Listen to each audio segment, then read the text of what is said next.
वृंदावन के प्रसिद्ध सिद्ध संतों में पहाड़ी बाबा का नाम बड़े ही श्रद्धा के साथ सभी लोग लिया करते हैं। पहाड़ी बाबा के बारे में उनके ही शिष्य श्री राजेंद्र दास मलुक पीठाधीश्वर महाराज जी ने बताया कि वो कहा करते थे कि उनके हाथ में मृत्यु है, वो मृत्यु पर विजय प्राप्त कर चुके थे और लगभग 125 से लेकर 130 वर्ष के बीच तक वो रहे और स्वेच्छा से शरीर का त्याग किया। अब उनके इस महंत पद पर आने तक इसके पीछे की जो भी घटना रही वो बड़ी चमत्कारपूर्ण घटना रही। चूँकि वो गृहस्थ बालक थे, मध्य प्रदेश के भिंड जिले के एक ब्राह्मण परिवार में उनका जन्म हुआ था और उनके नाना जो थे वो प्रकांड विद्वान थे, वेदों के, ज्योतिष के, अनेक प्रकार की विद्याओं के ज्ञाता थे। उनके पास ये रहते भी थे पहाड़ी बाबा, माने संत जीवन से पहले की बात है। अभी ये बालक थे लगभग 15-16 साल के, इससे ज़्यादा की उम्र नहीं थी। तो अपने नाना के पास रहते, पढ़ते लिखते, घर भी रहते। एक बार की घटना ऐसी हुई कि गांव के लोग टोली बना करके गांव के मंदिर में ही कीर्तन कर रहे थे। इनके पिताजी हारमोनियम बजा करके कीर्तन कर रहे थे। अब ये सब लोग मस्ती में कीर्तन कर रहे थे, ये बालक तो थे ही। कुछ देर इधर उधर बैठे रहे और उसके बाद वहीं पर लेट गए। अब देखिए घटना क्या होती है, सब कीर्तन में मग्न थे और ये वहीं पर लेट गए, इनको नींद आ गई।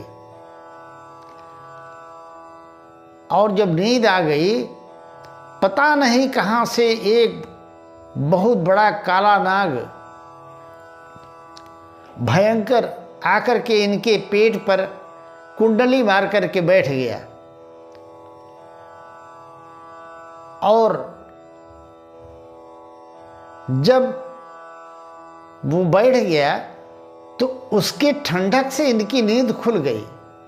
इन्होंने आँख खोली तो सांप देखा और ये इतने भयभीत हो गए कि फिर आंख बंद कर ली।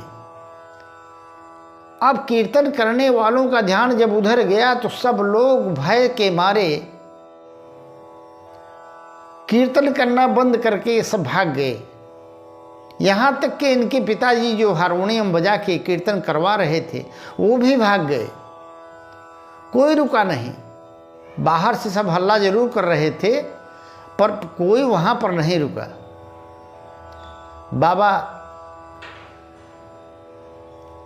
जब इनके चले गए पिताजी, तो ये अपने मन में सोच रहे हैं अब वो सांप क्या करे कि वो अपना फण फैलाए और जीभ से इनके हृदय स्थल को अपनी जीभ से चाटे। ये पहाड़ी बाबा ने अपने स्वयं के मुख से बताया है। और वो जीभ जब चाटे तो ऐसा लगे कि जैसे बर्फ का ओला जैसा ठंडा लगे और इनको अंदर से लगे कि अब डस लेगा, अब डस लेगा, अब डस लेगा। इतने भयभीत हो गए थे। कोई पास में नहीं आया, बचाव का कोई उपाय किसी ने नहीं किया। अब तब इनके मन में विचार आया कि मैं ब्राह्मण बालक हो करके अपने मुक्ति का साधन तो कुछ कर नहीं पाया और ये काल आ गया, ये काल स्वरूप है, ये मुझे ले जाएगा। और तत्क्षण इनके मन में फिर विचार क्या आता है कि यदि मैं इस काल से आज बच गया तो आगे का पूरा जीवन श्री राम जी के चरणों में समर्पित कर दूंगा, मैं राम जी का हो जाऊंगा अगर इससे बच गया तो। इनके मन में यह भाव आते ही वह सांप जो फण फैलाए बैठा था, पेट पर तो बैठा ही था, अब वो इनके दाहिने कंधे से उतर करके बाएं कंधे की तरफ से पैर के नीचे होते हुए सर के पीछे जाकर के पूरी एक इनके पूरे शरीर की प्रदक्षिणा की, और प्रदक्षिणा करने के बाद पुनः पैर के पास आकर के पूंछ के बल सीधे खड़ा हो गया फण फैला करके, और लगभग 7-8 फीट का लगभग सांप रहा होगा। उसने अपने फर्श को धीरे से नीचे किया प्रणाम की मुद्रा में, और पता नहीं कहाँ चला गया। इसके बाद जब सांप चला गया तो इन्होंने अपने मन में जो विचार किया था, संकल्प लिया था कि भगवान राम के चरणों में अपना जीवन समर्पित कर दूंगा, तो इन्होंने वहीं से सबकी आसक्ति त्याग दी और मौन हो गए। मौन होने के बाद सब लोग आए, सांप चला गया तो अब झाड़ फूंक इत्यादि का क्रम चलने लगा। पर ये क्रम काम तो तब करे जब सांप ने काटा हो, वो वैसी कोई बात तो थी नहीं। तो इन्होंने अपनी मर्जी से मौन धारण कर लिया था, सबका आसक्ति छोड़ दिया था, तो झाड़ फूंक की क्या जरूरत है। 15-16 दिनों के बाद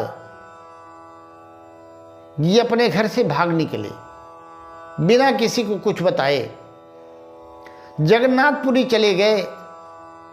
कैसे चले गए ये भगवान ही जाने। घर से निकले, कौन सी ट्रेन पकड़े, जगन्नाथपुरी पहुंच गए, और वहाँ पर उन्हें भगवान का प्रसाद मिला, इन्हें आनंद मिला। वहाँ इन्हें एक महात्मा सदैव मदद के तौर पर 1 पैसा दिया करते थे, जिसका 1 दोना काजू रोज मिलता था, और उसको खा करके भगवान का भजन किया करते थे। किसी से कुछ भी नहीं बोलते थे, मन ही मन राम राम राम राम राम राम राम राम राम राम राम राम इस तरह से जप करते रहे। काफ़ी दिनों के बाद वृंदावन आए। अब वृंदावन में आने के बाद इन्हें माधव दास जी के पास रुके, उनमें बड़ी श्रद्धा हुई, और तब उनसे निवेदन किया कि आप मुझे दीक्षा दे दीजिए। वो ध्यानस्थ हो गए माधवदास जी भक्तमाली, और उन्होंने बताया कि तुम्हारे गुरु तो खाक चौक में हैं लक्ष्मण दास जी महाराज। ये लक्ष्मण दास जी के पास गए और उन्हें सारा वृत्तांत बताया कि माधवदास जी ने भेजा है। तो उन्होंने दीक्षा दी और संत बनाया। तो ये रही इनके जीवन की चमत्कारपूर्ण ढंग से गृहस्थ से संन्यास में आने की। और बाद में इतने प्रसिद्ध संत हुए। इनके गुरु ने इनको खुद बताया था कि ये 3 जन्म से सन्यासी थे, ये 4था जन्म था जिसमें मुक्ति का साधन मिल गया था।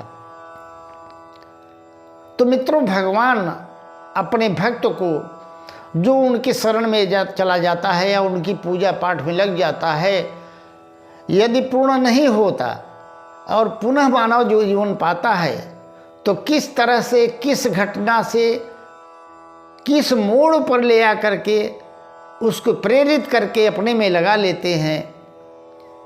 ये बड़ी ही चमत्कारिक बात है और ये भगवान ही जानते हैं अपने भक्तों को कैसे अपने मार्ग पर ले आते हैं।